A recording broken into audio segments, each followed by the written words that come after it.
First question you get is, oh, what's the range? Oh, where am I going to charge? You go, well, what do you use your car for? Well, I run around town. Why would you ever go to a servo? Just go home and plug the thing in. I smile every time I'm driving past these places now. I'm just sort of like, yeah. What if you want a servo pie?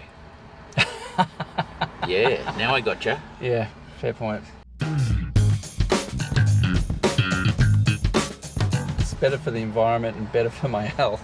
Yeah, not to get a servo pie. Yeah.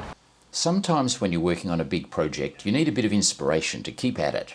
So I thought I'd pop down to see the guys, Nick and Shane, at Electro Gusto, who've recently completed an EV conversion, so I can learn a few things, and go for a drive, and get re-inspired. Now, even though I'm a Porsche fan, old V-dubs are not really my thing. I have owned a couple of Volkswagen powered cars, and I have to say I was never inspired by the classic flat 4 VW motor, even when we hotted them up, especially when compared to its descendant, the gorgeous Porsche Flat 6. Now, a little known fact, I heard that Hitler commissioned Ferdi Porsche to design the original Beetle to be a washing machine, but they could never cure the dreadful vibration and it walked all around the laundry, so they put wheels on it and made it a car instead. I'm not sure if that's exactly true. Maybe you can let me know in the comments after you've subscribed and liked the video. But I digress. Now, Nick is a big fan of the fastback VWs, and he's done a beautiful job electrifying this two-door Volkswagen Type 3 Squareback.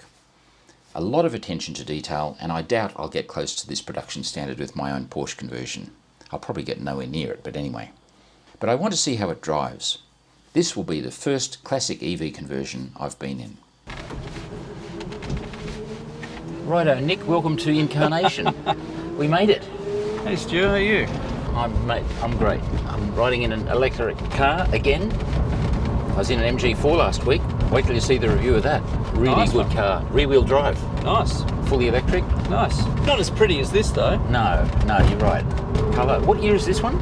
This is a 1973 Volkswagen Squareback. So why did you choose this car to electrify? I've always loved wagons.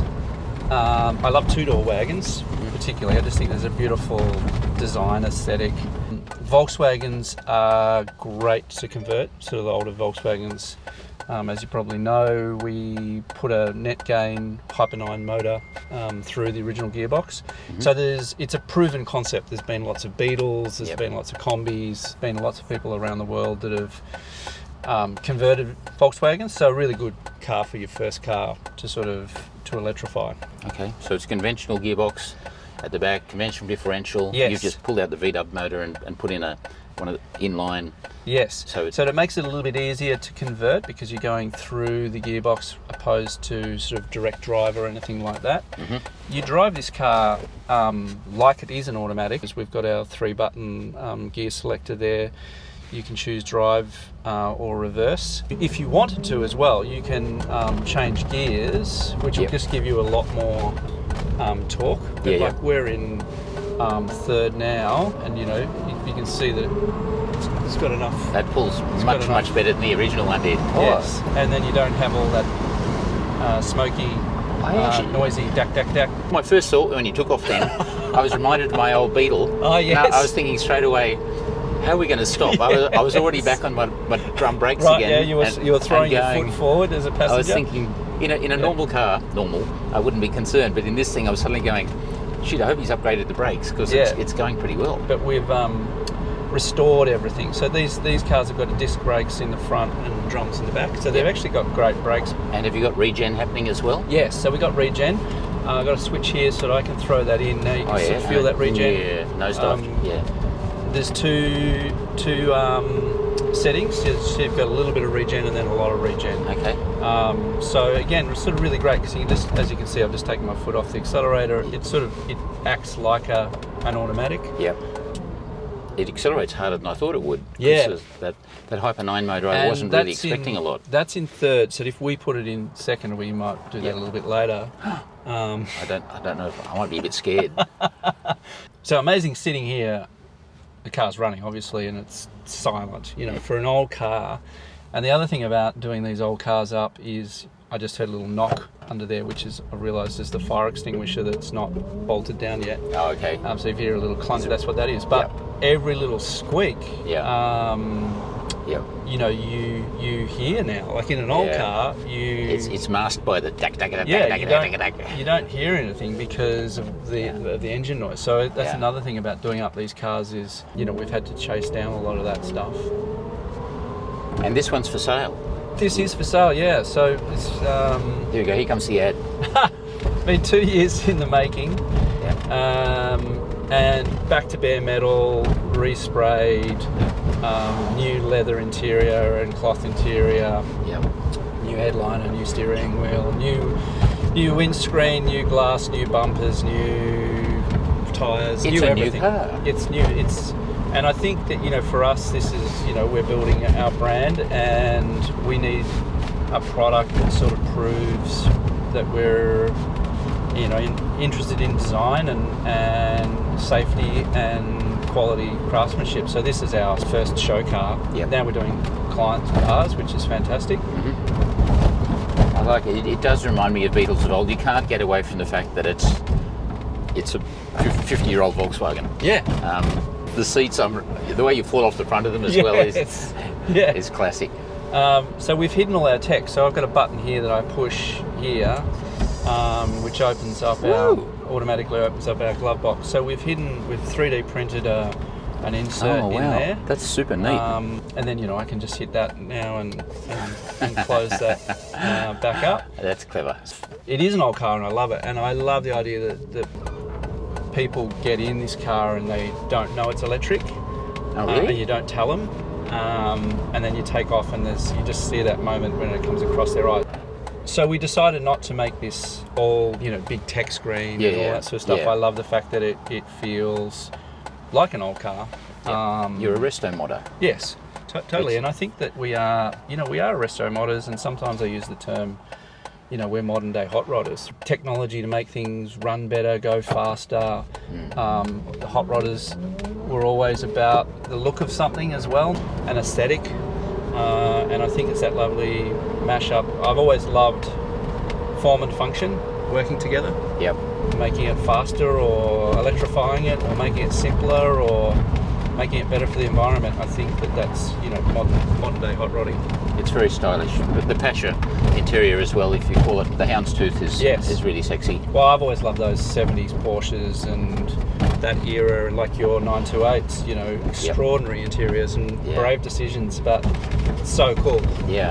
And the colours of the day as well. I'm sure you know. It's Auratium. It's called Auratium green, which I think was an old Porsche colour. A very 70s colour. So along with the browns and tans and oranges and lemon yellows and things they did. Range in a car like this isn't really relevant because it's an event car you take for a drive on a Sunday. But you're not really worried if it's... Cruise around or drive to work if you sort of live in the inner city and you don't drive too much. How big's the battery? The battery is about 32 kilowatt hours. We've got 5 of the Tesla 6.2 kilowatt batteries, so they're the bigger Tesla batteries that we got our hands on. And whereabouts are they in the car physically? So for weight distribution, we've got 3 in the front, 2 in the back. I met a gentleman at a car meet once. He told me that his father had one of these, and his father used to put a bag of cement in the front. To sort of improve the handling. Get some grip. For me, it feels nicely balanced, and we have to do that for sort of engineering approvals and all that sort of stuff. You take a lot of weight out, then you put it back in again. Yeah, you do. It'd be the same story with the 928. Electric cars, okay, all you need is a battery and electric motor, and Shane says, it's really simple. But there's an awful lot more than that. There's a whole lot of control systems. You need cooling for the battery and cooling for the motor, and you've got to think about air conditioning and battery control and inverters and DC to DC converters. I think that on our sort of price list or our quote thing, there's over 100 parts that we put into a car. It's funny because I often think about how complex it is, but also how simple it is. But it's all of the other small safety components and inertia switches and chargers and fuses and DC to DCs and high voltage wiring. Remaking this 12-volt heater system. Used to run off the heat of the car. Now it's electric, so we have to 3D print. We have to design and 3D print parts to hook it back into the original demister and all that sort of stuff takes days and days and days. It's sort of stuff that we can't really charge customers for, but needs to be done. It needs to be done. So really complex in problem solving too. Like we're doing a 356 tribute Porsche at the moment. We're down to like millimeters of space of how do we fit a battery box in, but not even fit it in, how do we actually install it? You know, how do we get it into the vehicle with the batteries in it, then be able to mount it, then get access to quick connects, high voltage cables and all those sorts of things. So I've always loved problem solving, so that's a lot of the time the work is, you know, and like again with your 928, exciting challenges. The big things are sort of relatively easy, like we need to mount the motor here, we need to make motor mounts, we need to put some batteries in. It's all the little things like, well, how do we route the high voltage cable, where does the power steering, where are we going to, all that sort of stuff. Power steering, air conditioning, heating, the instruments, the old analog instruments, how do you map all your digital signals to go back to here we go. And we're in third gear at the moment. So it's you obviously don't need the clutch because there's no stalling, a thing like this. And away we go. It's quite brisk. You could have taken off at first and changed gear and had the whole... well, if we go into second now, so I'm in second now. You can have that old-fashioned... Oh, yeah. Jeez. The way these seats are when you brake and you fall off the front of the seats. Yes. It's so weird now putting it into third and taking my foot off the clutch and not thinking we're going to stall. You know, even though the motor's going. Okay. So you can have the whole, if you want to change gears and stuff, you really can. Even though you don't need to. So you sort of saw then it was pretty quick. It sort of pushed you back a little bit in your seat. It did. It launched. If we wanted to put it in first, you'd probably smoke the tyres. Don't do that. And look, if we're on a freeway, we might put it in fourth to get better efficiency out of our battery pack. Now, I'm not considering doing that for the 928, retaining the gearbox and diff, because firstly, the design of the Tesla gearbox, motor and diff is so compatible with the design of the back of the car. Yes, it is. And that works really well. But also the weight, you know, the whole torque tube gearbox diff, I just want to lose as much weight as I can because I'm going to be replacing that with batteries. Yes. But we've actually taken the reverse gear out of this gearbox. We restored the gearbox, which, you know, great expense. And we actually took the reverse cog out just in case someone went into, you know, muscle memory and threw it into reverse. And then... you know, it's one of those. And then pressed reverse on there and went forward and got totally confused. Well, actually, you'd get the best acceleration. Make a positive. Because reverse gear is generally geared lower than first, if you put it in reverse and then selected reverse on the electric motor, it'd actually give you the most powerful takeoff in a forward direction. It probably would. But we won't go there. No. Okay, so it's for sale. So the big question is, how much? Do you have an idea? I do have an idea. And look, of course, whenever you're talking about price, you sort of preface it with, you know, the amount of hours that we've put into this car. 2 years' work. We're selling it for 150, and so that's all registered, ready to go. 12 months warranty. Of course, we'll always look after our customers if anything goes wrong past that. But that's, you know, that's the price of the car. That's a full bare metal respray. That's a leather interior with German weave carpet, new headliners. It's not cheap. We know some people who are selling, you know, done up Land Rovers for $250,000. So we're not sort of alone in that space. No. But for us, the components are very expensive. You know, that's not us making a lot of money. Mate, if you go to Cars and Coffee and look at the cars there and ask people, how much do you spend on restoring that? You know, it'll be a six-figure number for so many cars. We're going through the heart of Newtown here. Yeah, where all the cool kids are. It's a real city experience today. All right, let's go back to the workshop. Okay. There's somebody. We got a thumbs up from. It's always good to get a thumbs up. They're asking us to go. All right, thank you. They were very enthusiastic. My kids hate going in the car with cars with me because you always get people smiling and pointing and waving, and they don't like the attention. But they were a couple of homeless guys, though. Yeah, they were. But they still liked it. They were. We made their day. We got a double hand clap. Yeah, we did. And that is, you know, that is one of the beautiful things classic cars is it just brings something to your life. You know, it's got a soul. It's something that's beautiful. It makes you happy. Yeah. And you know, and car people are a really diverse mob. You know, it doesn't matter how wealthy you are, race, sexuality. To some people, this is going to be anathema. They're going to be, you heathen. You should have left it standard. And you go, well, maybe. And other people are just going to go, it's fantastic. Oh, it's really nice, mate. Thanks for taking us out. Yes. Which I wanted to be a lot faster than this, although... Mate, no Type 3 has ever gone like that. Up a hill. And that's third, not second. Don't do that again.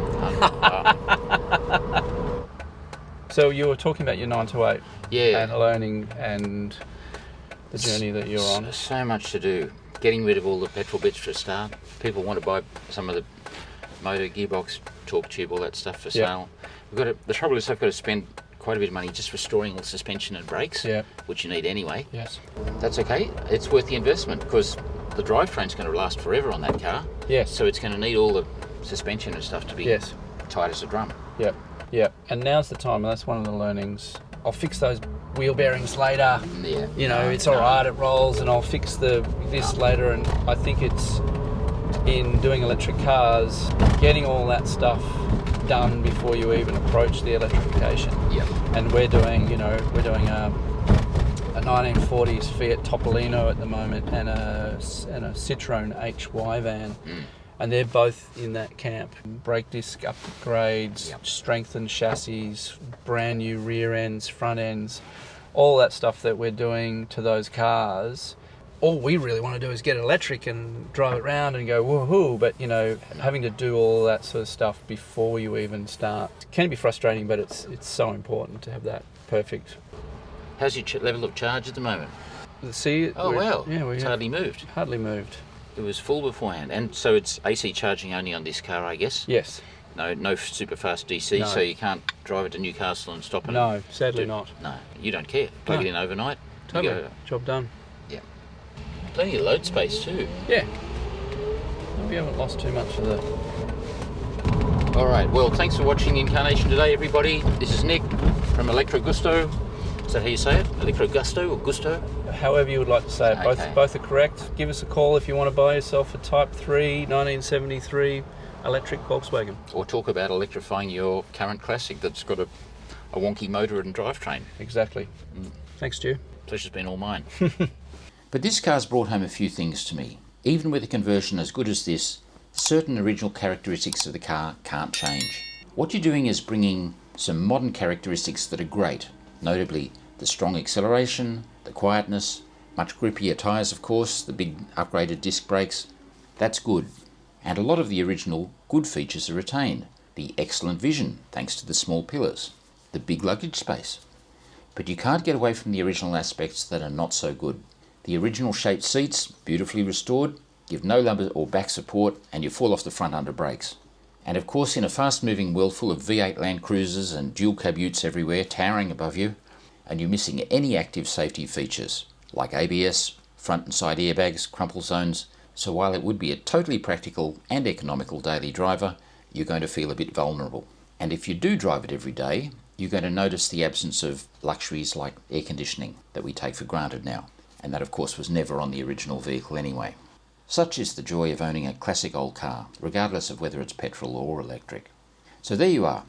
What have I learned from my experience for my own Porsche 928 EV conversion? Firstly, that I have to pay a lot of attention to squeaks and rattles from the suspension. All those noises that you didn't hear because the original petrol motor covered them up. And with my car starting as such a basket case, I do need to fix a lot of standard Porsche suspension bits. Secondly, if you're going down the EV route, you don't actually need a huge electric motor to get strong acceleration around town. Now, I'm not building an autobahn car. I know from my own interstate trips in all my 928s that fast highway stuff is the strength and joy of the Porsche 928. But I also know that building around town is still practical, but the V8 is very thirsty, and to be honest, it's not that quick off the mark by modern standards. No, what I want is a daily driver for city driving, which is the majority of what I do. It doesn't need to be fast above 200 k's an hour. It doesn't even need to go 150 k's an hour. I want a road car for road speeds. So now I am re-inspired. Thank you, Nick. Thank you, Shane, for showing me the Type 3.